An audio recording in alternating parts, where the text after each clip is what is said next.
Hello everyone and welcome to another episode of Kelly Telly. Today we're going to be finishing off the series of videos we've made on photosynthesis and respiration. These reactions of life that are so important for us. And today I want to talk about basically a comparison of photosynthesis and respiration, and also just like a bit of a summary of the stuff we've learned over the last two videos. So this will probably just be a short video. So first, just looking at this diagram for the first time, it's been up in the last two videos. Hopefully we can go through it in a bit more detail now. So photosynthesis, just having a look at the process and just recalling what we learned in the last video. It requires water and carbon dioxide. You see water and carbon dioxide go into these chloroplasts, these plant cells, and they produce oxygen and glucose. So that's the chemical reaction there that we know. Similarly, glucose and oxygen go into the cells of animals, into the mitochondria is what we call it, and that produces water and carbon dioxide. So carbon dioxide and water come out. Now, each of these processes is also endothermic and exothermic. So which one's endothermic and which one's exothermic? I'll give you a minute just to try and remember. Okay, if you said photosynthesis was endothermic, you're correct. It needs the energy to proceed, and that energy it gets from the sun. So energy goes into the chloroplast along with water and carbon dioxide to produce that oxygen and glucose. Now, if we look at cellular respiration, that process, if you said that was exothermic, you'd be correct. Glucose and oxygen enter the cell, and when it produces water and carbon dioxide, it also releases energy in the form of heat, which animals use to keep their body warm, and also ATP. So ATP is a special molecule. It's basically the energy that all living organisms use to perform their daily functions. So that's a basic summary of all the things we talked about there. And there's one major thing I want you to get out of this diagram.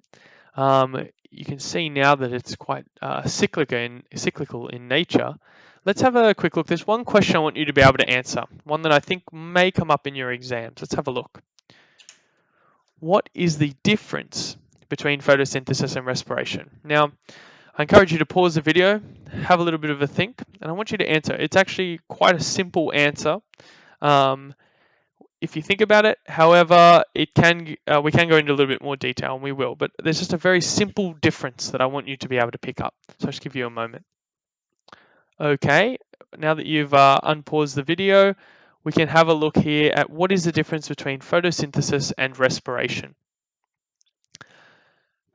Photosynthesis and respiration, the major difference is they are the opposite of one another. So photosynthesis and respiration are the opposite of one another. And let's have a look back at this diagram. As you can see here, water and carbon dioxide are the reactants for photosynthesis, and the products are glucose and oxygen.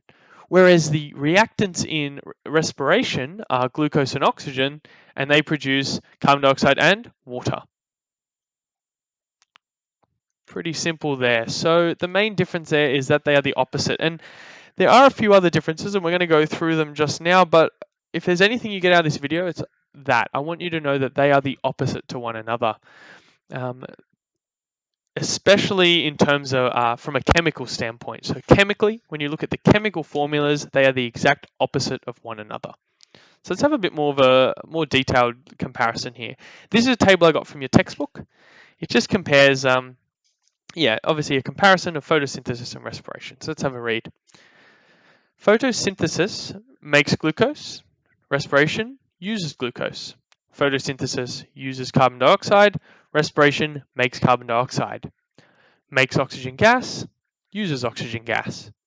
Uses water and makes water. So you can already see that they are the opposite of one another in terms of these kind of chemical components, so the reactants and the products that go in and out of the different equations. Now having a look here, photosynthesis is endothermic. Respiration is exothermic. One needs energy, and this one releases energy. So it absorbs energy and it releases energy. Photosynthesis requires chlorophyll, so that's a specific plant cell that you need to know. And respiration doesn't need chlorophyll. Photosynthesis occurs only in the chloroplasts of cells of green plants.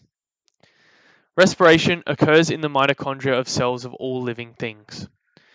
Photosynthesis shuts down at night, and respiration happens continuously. Lucky for us, or we would all die. Photosynthesis shuts down at night. Why is that? Well, if we have a think, it's an endothermic process. It needs its energy from somewhere.